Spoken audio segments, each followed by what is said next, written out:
that impacts all of our communities, and especially policy that addresses poverty and inequality in this country.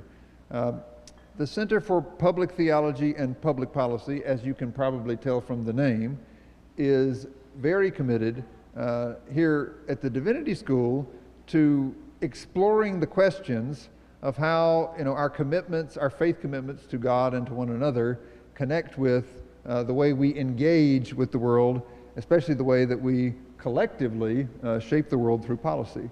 And we have been, for the past 2 years here, cultivating conversations where people who do research and who practice in fields related to public life, what's being learned about policy in those spaces, but also what theologians and biblical scholars are drawing from the text and from conversations in our faith communities about our moral obligations. And putting those in conversation with one another is really important to what we're trying to do. So it's really the desire of this conversation today to kind of start that conversation up here and to bring you all into it. And Reverend Barber, Reverend William Barber, our founding director, was scheduled to be here and to host this conversation. Unfortunately, he is sick today and has been ordered to bed rest by his doctor, and so he's following those orders, and we're going to do our best to keep this conversation going and to honor what he had hoped for this to be. So I am here in his stead, certainly not filling in or replacing him, but I'll do my best, which I'd like to start by introducing the people who are going to start our conversation. And I'll introduce all three and then invite you to come up and take your seats. So we have with us today Alan Elliott from Alan Curtis, my apologies. Alan Curtis from the Eisenhower Foundation, who is going to introduce an important policy project that's been going on for decades now as really an extension of the work that was done with the original Kerner Commission. And so he'll share more about that. But there is a recent update of the consistent reporting they've been doing on the best research about policy across many areas that impact inequality, and it's called Creating Justice. So in many ways, we're going to kind of center our conversation around what is in this most recent report, which he'll tell us about, called Creating Justice. We also are delighted to have our colleague from the law school, Elizabeth Hinton, who is here, and who is an expert on how various forces responded to the policy proposals of the Kerner Commission and what that led to in the immediate decade or so after that.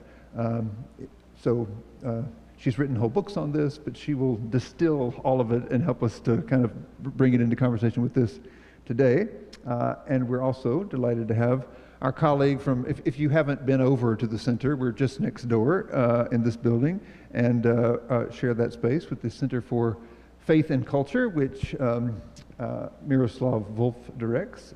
He is a theologian, but also a very engaged theologian that's interested in these questions of how our faith plays out in public life. So we'll get into, for all of you theology students, we'll get into sort of where does theology touch on these policy issues, and we'll invite him to lead us into that. So let me invite all of you up here, and I will hand the microphone over to Alan. Please greet all of our panelists warmly as they come.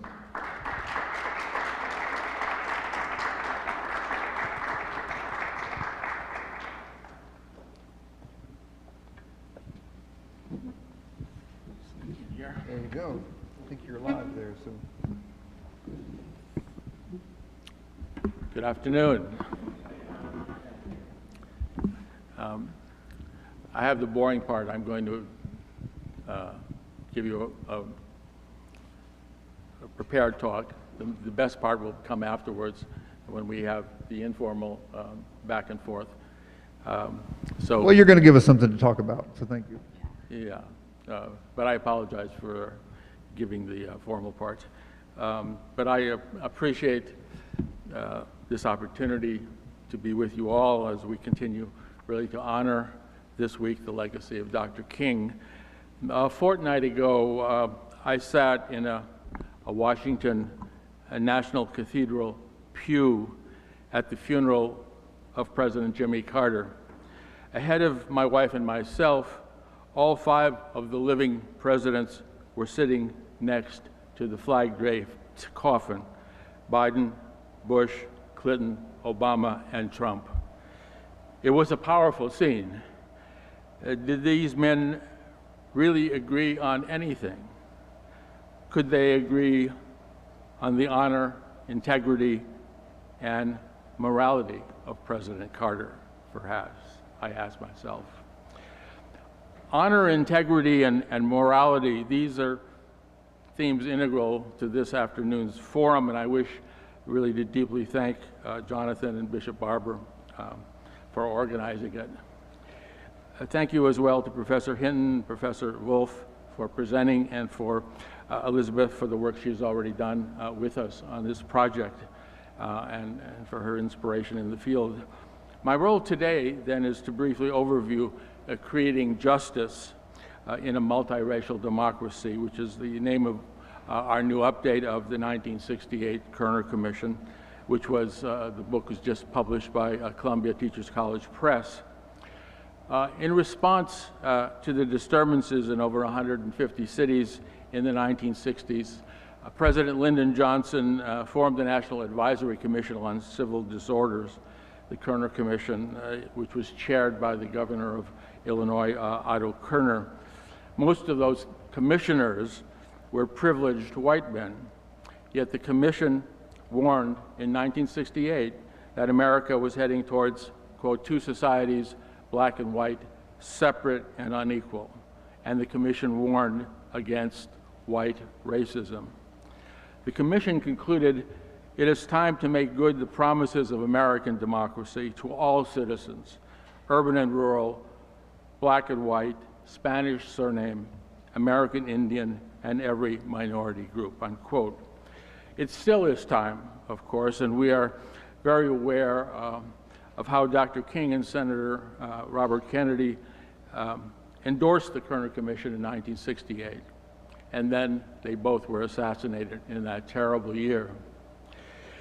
In our new Creating Justice update, we return to Kerner priorities, and we're focused on the long run. We offer a baseline against which to measure progress or lack of progress over the years to come, and especially over the next 4 years. We will hold the federal government accountable for reducing economic inequality, poverty, and racial injustice over those 4 years. We will communicate common sense feedback from Americans at the grassroots. We will be mindful of how the system is increasingly dominated by billionaires. The Kerner Commission concluded in 1968 that we know a great deal about what works to reduce economic inequality, poverty, and racial injustice in poor and working class neighborhoods. Based on decades of evaluation since, we know much more today about what works. Yet the 2024 presidential campaign did not thoughtfully debate what works and what doesn't work. As editor of Creating Justice, let me share with you just a few examples of failure to discuss these things in the 2024 election. Campaign dialogue and media coverage spent little time in 2024 on how federal, state, and local policies need to be based on facts, science, and evidence, not on supposition, denial, misinformation, and disinformation. Yet perhaps the most urgent moral issue of our time is getting a firm hold on what is true and what is false. Truth remains truth. Lies remain lies. Without access to the truth, we cannot make wise decisions in our public life. I say this, of course, as Facebook and X have dismantled fact-checking. What about the other 2024 campaign failures, a few examples. The 1968 Kerner Commission gave first priority to wise decisions on economic policy. By contrast, why was there such a failure in the 2024 campaign to communicate how poor, working class, and middle class Americans have been exploited by the rich, the privileged, and corporations, especially since the 1980s? Insufficient media attention was given to the dramatic reductions in taxes paid by the richest Americans and corporations since the Eisenhower administration in the 50s, and to the massive increase in wealth inequality and income inequality that has since resulted. The tax rate for the 400 richest Americans now is lower than the tax rate for the bottom half of American income earners. It's lower. Why wasn't that adequately debated in 2024, especially in light of how public opinion polls have shown that poor working class and middle class citizens are deeply concerned about inequality? We now have a tech industrial complex that matches the military industrial complex. We now have a new Gilded Age oligarchy with mind-numbing conflicts of interest.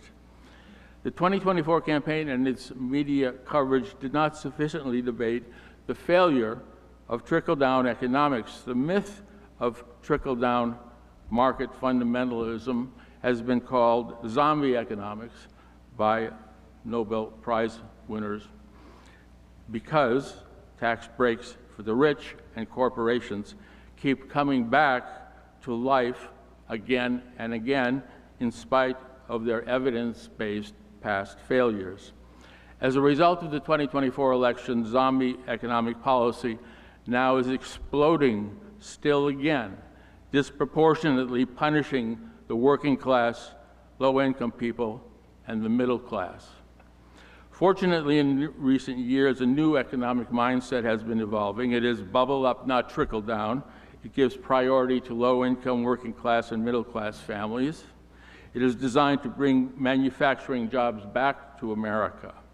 It is woven into new industrial and new antitrust policy. And there is some bipartisan support, yet why wasn't there genuine debate during the election campaign over how bubble up has worked and trickle down has failed? And why isn't there any debate today?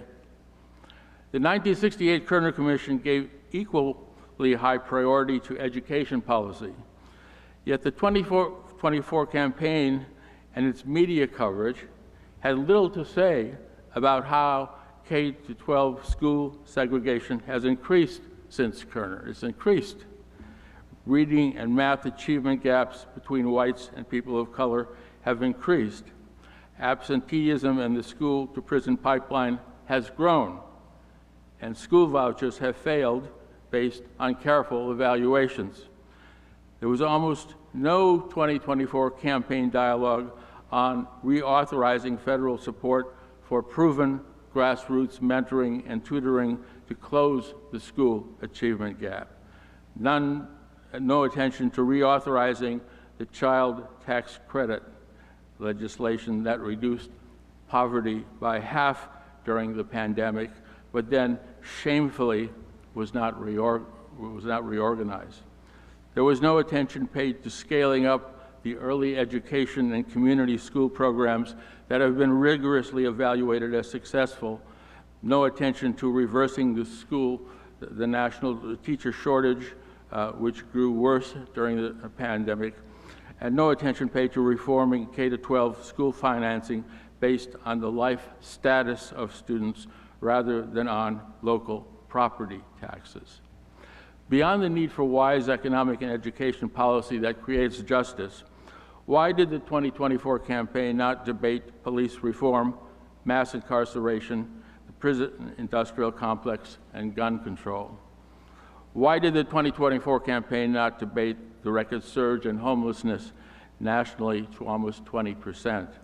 Why did the 2024 campaign not acknowledge how poor people in America can expect to die 12 years sooner than rich people. I'm simply illustrating here that from the perspective of our new update, Creating Justice, there was so little discussion in the 2024 campaign of what works and what doesn't work in economic, education, criminal justice, housing, and public health policy. Accordingly, in our criminal justice update, we lay out successful and unsuccessful policy in each of these domains. Yet identifying what works is not enough. The 1968 Kerner Commission warned that to legislate, fund, and implement what works at a scale equal to the dimensions of the problem, we need new political will in America. New political will. Sadly, today, we still need new will. What then are some of the strategies to create new will that we suggest in Creating Justice? We need to strengthen the democracy of voting. On balance, electoral democracy was better defended in 2024 than in 2020. But we need to be extremely vigilant now. Billionaire-backed advocacy groups continue to lobby hard for new state-level legislation designed to block voter turnout. We need to build on the grassroots evidence and experience of political strategist Annette Schenker-Osorio. In Creating Justice, Annette shows how messaging to voters in local campaigns for office can be successful at integrating both issues of class and issues of race. Such messaging can reinforce Kerner priorities. That messaging needs to better utilize how majorities of Americans across classes and races believe the privileged and corporations should pay more taxes and support child tax credits, preschool for all children, paid family leave, women's reproductive rights, expansion of labor unions, and a $15 federal minimum wage. These are all Creating Justice and Kerner priorities. As Bishop Barber and Jonathan have shared with us in their important new book, White Poverty, the creation of new will requires mass mobilization of the poor and near poor in elections. The mobilization needs to be around issues the poor and the near poor support, like higher wages, better schools, effective gun control, and police reform. We need to recognize that the poverty rate is higher for blacks than for whites, but the number of people in poverty is higher for whites than for blacks. So there is potential, perhaps, for alliance. We need to build on the recent YouGov survey that shows working-class Americans are supportive of many Kerner and Creating Justice priorities. And we need to reinforce how the economic justice movement created by Dr. King and continued by Bishop Barber identifies common ground between people of color and whites. Better mobilizing these and related constituencies to create new will means not just persuading people to vote, it also means better motivating more Creating Justice and Kerner supportive citizens to run for office. Here the model for the future is reorganization of the progressive leadership pipelines formed by the late and great Senator Paul Wellstone through his nonprofit organization, Wellstone Action. We need to train. We need to create a new Department of Democracy, as advocated by Black Voters Matter co-founder LaTosha Brown in Creating Justice. The mission of the Department of Democracy should include significantly reducing misinformation and disinformation in our democratic dialogue. One model we need to follow is Finland, which has successfully implemented K-12 evidence-based curricula to teach students